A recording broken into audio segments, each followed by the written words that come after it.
Minha diretoria, vamos falar de pesquisa, vamos falar do que aconteceu nas eleições, da reação popular às pesquisas e de todas as piadas que isso virou e o que de fato deveria talvez acontecer. Eu acho que o mínimo que tem que acontecer depois de tudo isso é haver uma investigação ou talvez uma forma, porque já que o TSE está sendo tão rigoroso, não pode isso, não pode falar aquilo, não pode postar não sei o que, isso aqui eu não concordo, isso aqui o TSE está ditando as regras do jogo de uma forma bem questionável em alguns pontos. Ele tem que manter a rigidez dele e falar assim, então agora também é o seguinte, as pesquisas que erraram por 15, 20, 10, nós temos que conversar aqui porque você está manipulando, mesmo que seja um erro legítimo, você está manipulando as pessoas. As pessoas estão esperando uma coisa e o que está acontecendo é outra.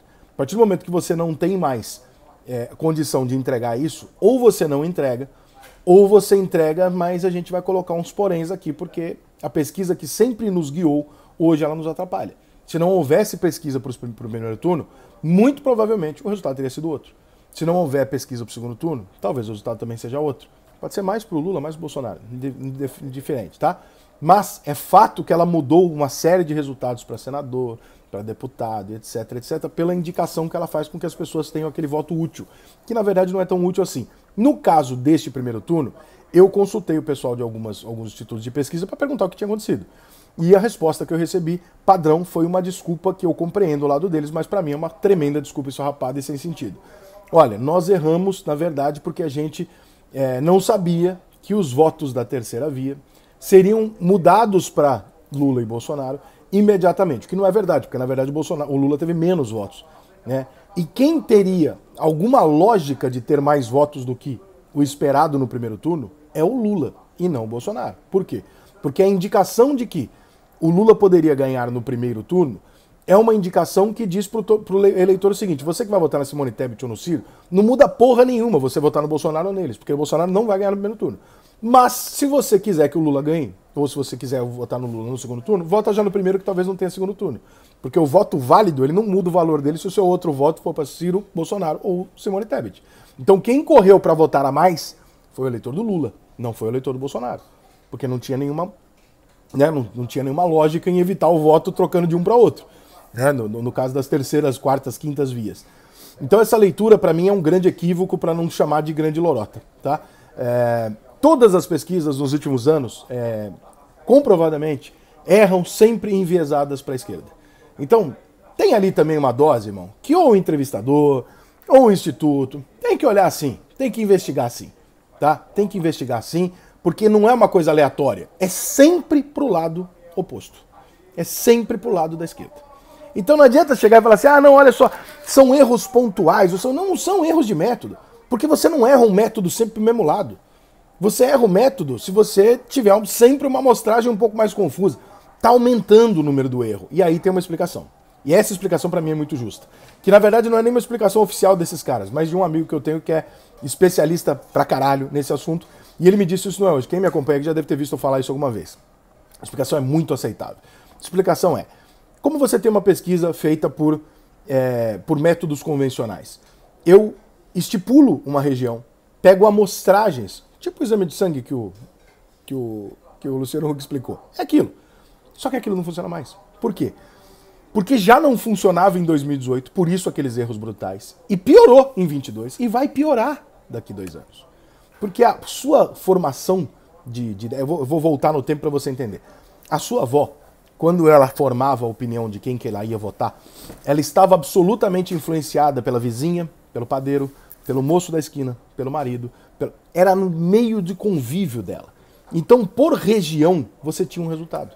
Você conseguia chegar na Barra da Tijuca, fazer pergunta para 10 pessoas, 7 responderiam Lula, 5 responderiam Bolsonaro, você falaria o Lula tem 70%, o Bolsonaro tem 30%.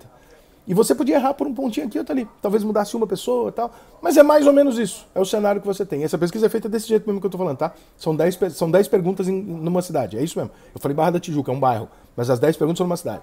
Então, como hoje você não forma mais a sua opinião por onde você transita, e sim pela sua bolha online, isso não faz mais sentido. Ou pelo menos faz muito menos sentido. Por quê? Porque essa amostragem não tem mais a ver com a região. Fica uma coisa muito aleatória você pegar as pessoas. Pode perceber que na sua vida hoje, você tem muito mais influência no seu conceito político, pela bolha que você tem, no seu grupo de WhatsApp, no seu convívio do seu Instagram, na sua página do Facebook, no conteúdo que você consome online, do que naquilo que você ouve as pessoas do seu bairro te dizerem. Então o seu convívio não forma a sua opinião. Portanto, eu entrevistar 10 pessoas na Barra da Tijuca, eu posso dar sorte de entrevistar exatamente aquele número correto, como eu posso dar a sorte ou o azar de entrevistar 10 de um lado e 10 do outro. E isso não representa mais a Barra da Tijuca. Isso representa que eu peguei pessoas aleatórias e essas pessoas aleatórias me responderam isso. Talvez se você for por profissão, talvez se você for por camadas sociais, se você for por lugares que frequenta, talvez ali você tenha uma amostragem diferente do que você tem hoje, que é a tentativa de reproduzir em 2022 um sistema de vida que as pessoas tinham na década de 80. Então, hoje, não é mais assim. Todas as minhas opiniões políticas, elas não estão baseadas no meu convívio diário real com a Barra da Tijuca. Estão muito mais atreladas às pessoas que eu convivo virtualmente e o conteúdo que eu consumo virtualmente. Então, por mais que ainda haja uma semelhança entre as pessoas da mesma região, ela não é absoluta. Então, os números vão errar na medida em que eles não entenderem que há uma mudança para o mundo virtual, que hoje você tem a informação que você escolhe, não a que você recebe. Quando você está numa tribuzinha, todo mundo ali fala que o Bolsonaro é ladrão, você não vota no Bolsonaro. Se você está na internet e todo mundo falar para você que o Bolsonaro é ladrão, ainda assim você tem uma bolha de pessoas que acham que o Bolsonaro não é ladrão e que vão te municiar de informações para te convencer do contrário, coisa que naquela aldeiazinha não ia acontecer. Você ia votar contra. Aqui você talvez mude seu voto. Ou aqui você talvez não só mude, como influencie outras pessoas a mudar também. E essas pessoas estão em tudo quanto é lugar do Brasil. Então não tem mais essa lógica física de representar um percentual X de população por região por causa de uma amostragem. Isso está provado nessa eleição anterior que não faz mais sentido. É uma amostra que não tem resultado. Agora, você tem todo o direito de acreditar que é uma fraude, não a eleição, a pesquisa. Você tem todo o direito de acreditar nisso. E quem sou eu para chegar aqui para falar para você, olha, não, veja bem. Não, a partir do momento em que os erros são em sequência e quase todos eles são para o mesmo lado, claro que você vai achar que é uma fraude.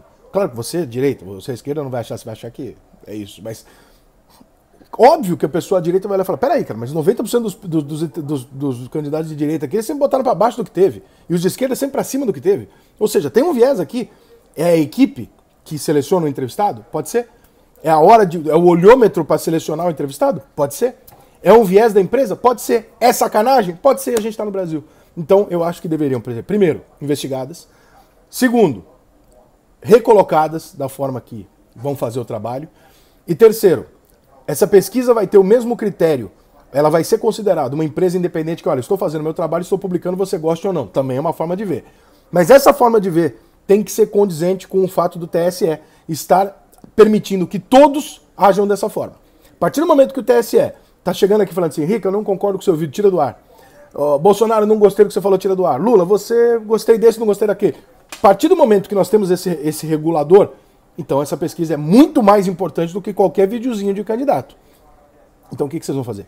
Ou se proíbe as pesquisas até o final do segundo turno, ou se encontra um caminho para autorizar ou não o Instituto de Pesquisa de acordo com o acerto que ele teve na anterior. Porque uma coisa é você apresentar dados, uma coisa é você anunciar uma projeção, outra coisa é você alterar investimento, mercado, perspectiva e voto. E é isso que as pesquisas fazem indiretamente e bem diretamente também para ser prático. Isso não é justo.